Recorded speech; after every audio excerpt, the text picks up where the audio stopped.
So guys आज मैं explain करूंगा 2017 में आई मूवी फोनिक्स फॉरगेटन को, जो कि एक American found footage science fiction horror movie है जिसको डायरेक्ट किया है जस्टिन बार्बर ने, जो कि उनका डायरेक्शनल डेब्यू है, यानी कि उनकी पहली मूवी है। ये मूवी काफ़ी इंटरेस्टिंग है और बढ़िया भी है। और ये मूवी 1997 में हुए रियल इंसिडेंट को दर्शाती है। आई मीन यहाँ पर सारा कुछ सच नहीं है, लेकिन हाँ, जो फेनोमेनन हुआ था वो बिल्कुल सच है। 1997 की रात को तीन टीनेजर्स गायब हो जाते हैं, लेकिन उनके गायब होने के पीछे क्या राज है वो तो आपको एक्सप्लेनेशन के अंदर ही पता चलेगा। तो चलिए अब बिना किसी देरी के चलते हैं सीधा वीडियो की तरफ।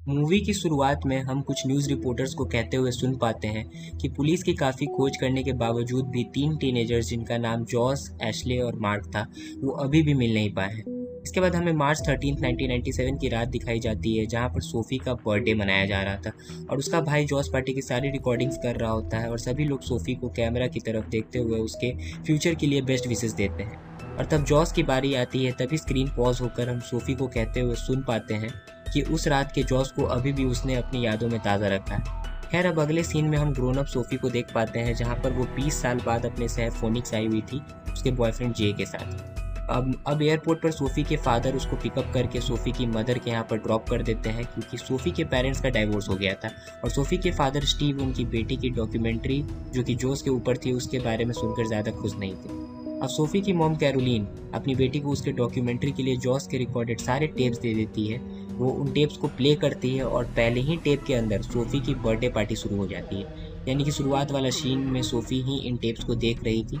अब बर्थडे के दौरान आसमान में अचानक से काफ़ी सारे वी शेप्ड लाइट्स दिखाई देती है और शायद ये कोई मिलिट्री ड्रिल होगी, लेकिन तभी वो लाइट्स अचानक से गायब हो जाती है और कुछ ही देर में जेट्स के उड़ने की आवाज़ से उनको कंफर्म हो जाता है कि ये मिलिट्री ड्रिल ही था। लेकिन जॉस को यकीन हो गया था कि ये लाइट्स यूएफओ की है। अब अगले दिन न्यूज़ में इन लाइट्स के बारे में बताते हुए एलियन वाला एंगल सस्पेक्ट किया जा रहा था, लेकिन वहाँ के गवर्नर ये सारी एलियन थ्योरीज का मजाक उड़ाते हुए इसको एक मनगढ़ंत कहानी बताते हैं। जॉस को ये सब चीज़ें काफ़ी इंटरेस्टिंग और फैसिनेटिंग लग रही थी, तो वो खुद ही एक डॉक्यूमेंट्री जिसका नाम उसने फोनिक्स लाइट्स रखा था उसको बनाने की सोचता है। वो सिटी के बहुत सारे लोग का इंटरव्यू लेता है, जिससे उसको ये पता चल सके कि लाइट्स के अलावा किसी ने कुछ और भी देखा था क्या। और इसी दौरान टेप्स के अंदर एस्ली नाम की एक लड़की का इंटरव्यू होता है, जिससे जॉस अट्रैक्टेड हो गया था। एस्ली सीधा तो नहीं बोलती, लेकिन उसे भी वो यूएफओ लाइट्स ही लगी थी। खैर, अब मूवी प्रेजेंट डे में आती है और सोफ़ी एस्ले के माता पिता जैक और मेलिसा से मिलने जाती है। वो बताती है कि एस्ले का जो पैशन था वो जर्नलिज्म का था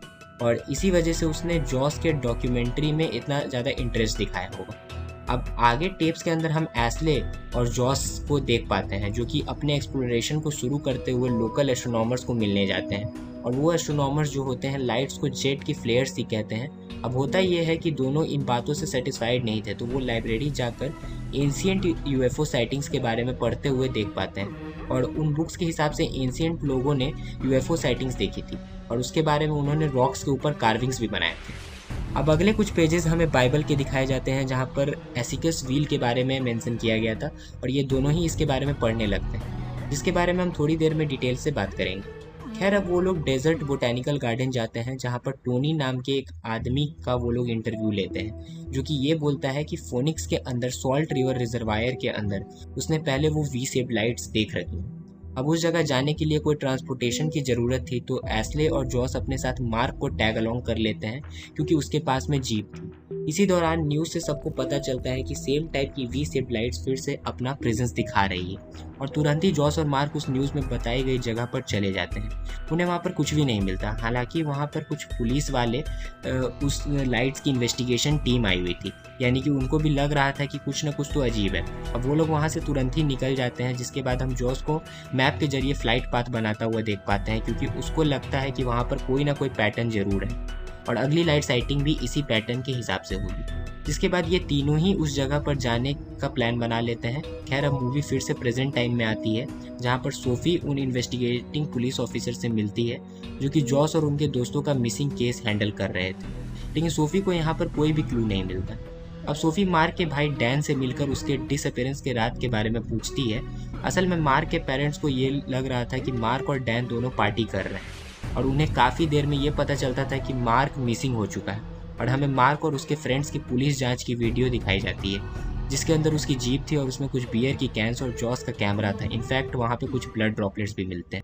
अब टेस्ट होने से ये बात साबित हो चुका था कि वो जो ब्लड ड्रॉपलेट्स थे वो मार्क के ही थे। खैर अब सोफी आगे के टेप्स को देखती है और कहानी उस दिन को दर्शाती है जब जॉस, एस्ली और मार्क उस जगह के लिए निकल पड़ते हैं जहाँ पर प्रोबेबली लाइट सेटिंग्स होने वाली थी। अब रास्ते में काफ़ी सारे जानवर मरे पड़े हुए थे, लेकिन वो टेप वहीं पर ख़त्म हो गई थी। सोफी ये सोच में पड़ जाती कि अगर ये तीनों डॉक्यूमेंट्री बनाने के मकसद से गए थे तो कैमरा उन्होंने कार में ही क्यों छोड़ दिया था। उसको लगता है कि शायद जॉस के पास में दूसरा कैमरा होगा जो कि मिसिंग है। सोफी अब जॉस के स्कूल जाकर मिस लूसिया से कोई मिसिंग स्कूल कैमरा के बारे में पूछती है। अब वो यहाँ पर सोफ़ी को अश्योर करती है कि वो उसे वापस बात ज़रूर करेगी और अगर उनको कुछ मिलता है तो वो ज़रूर बताएंगी, क्योंकि ये बात 20 साल पुरानी हो गई थी। सोफ़ी अब यूट्यूब के अंदर उसी गवर्नर के इंटरव्यू को देख पाती है जिसके अंदर उसने अपने सेक्रेटरी को कंफर्म किया था कि शायद वो लाइट यूएफओ से ही होगी, क्योंकि हम जानते हैं कि उसने पब्लिकली सब कुछ डिनाई कर दिया था। सोफ़ी अब अगले दिन सेक्रेटरी से मिलने जाती है, लेकिन वो सोफ़ी से बिल्कुल बात नहीं करते और फाइनली सोफ़ी जो है वो फोनिक्स छोड़ के जाने का फैसला कर लेती है। लेकिन उसी वक्त सोफ़ी को मिस लूसिया का कॉल आ जाता है और वो सोफ़ी को स्कूल के ओल्ड स्टोरेज रूम में बुलाती है और वहाँ पर एक बॉक्स था जिसके अंदर उसी लोकेशन का मेंशन हो रखा था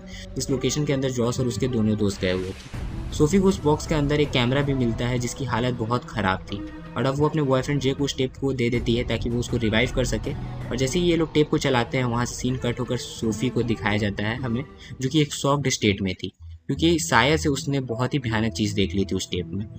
और वो अपने आप को संभालते हुए एक मिलिट्री ऑफिसर से मिलने भी जाती है जिनके पास सोफ़ी ने ये टेप सेंड की थी। लेकिन वो ऑफिसर सोफ़ी को ये बोलता है कि इन टेप्स की अपने ही कस्टडी में रखने के लिए और इनको बाहर लीक ना करने के लिए कहता है, क्योंकि इनके अंदर बहुत ही भयानक चीज़ें थी। जिसके बाद में हम उस आखिरी टेप को देख पाते हैं। और दोस्तों अब यहाँ पे खुलते हैं मूवी के असली राज।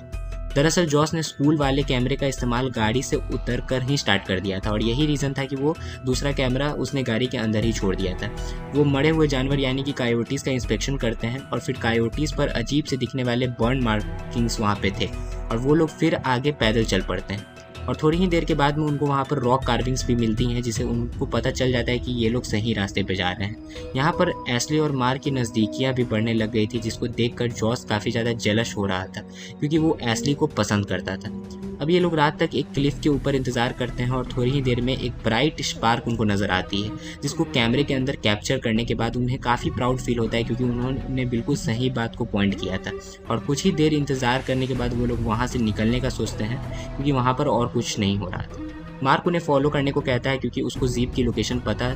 होती है, लेकिन कुछ ही देर के बाद में उनको कंफर्म हो जाता है कि वो लोग लोकेशन से भटक चुके हैं और काफ़ी डरावनी आवाज़ें और कायोटीज़ की आवाज़ें उनको आने लग जाती हैं। अब एस्ली की पेशेंस ख़त्म हो गई थी और वो मार्क से कंपास छीन कर खुद रास्ता खोजने लगती है और मार्क गुस्से में अकेले ही आगे निकल जाता है। अब एस्ली के हाथ में जो कंपास था वो काम नहीं कर रहा था, यानी कि यहाँ आसपास में रेडिएशन की या फिर मैग्नेटिक फील्ड की शक्ति बहुत ज़्यादा थी और फिर से उनको बहुत ही अजीब आवाज़ें और कायोटीज़ की आवाज़ें आने लग जाती हैं। और एस्ली के एकदम पीछे जो लाइट सोर्स होती है वो बहुत बड़ी और ब्राइट होती जा रही थी। ऐसा लग रहा था कि वो लाइट्स इनको अपनी तरफ खींच रही हो और फिर अचानक से ही लाइट्स गायब हो जाती हैं। मार्क भी तेज़ी से इनकी तरफ घबराती हुई हालत में आता है और उन्हें अपने साथ चलने को कहता है क्योंकि उसको जीप मिल चुकी थी। मार्क ये बताता है कि उसने लाइट्स के साथ साथ कुछ बड़ी रिंग्स की शेप को देखा है और कुछ ही देर में फिर उससे वो लाइट्स इनकी जीप का पीछा करने लगती हैं और जैसे ही जीप के ऊपर से वो लाइट्स गुजरती हैं जीप खुद ही बंद पड़ जाती है और मार्क की नाक से खून निकलने लगता है। वो लोग अब पैदल ही मदद मांगने के लिए निकल पड़ते हैं और एस्ली को मार्क का बिहेवियर थोड़ा सा वियर्ड लग रहा था और उसको ऐसा लग रहा था कि जैसे कि मार्क को किसी ने पोजेस कर लिया हो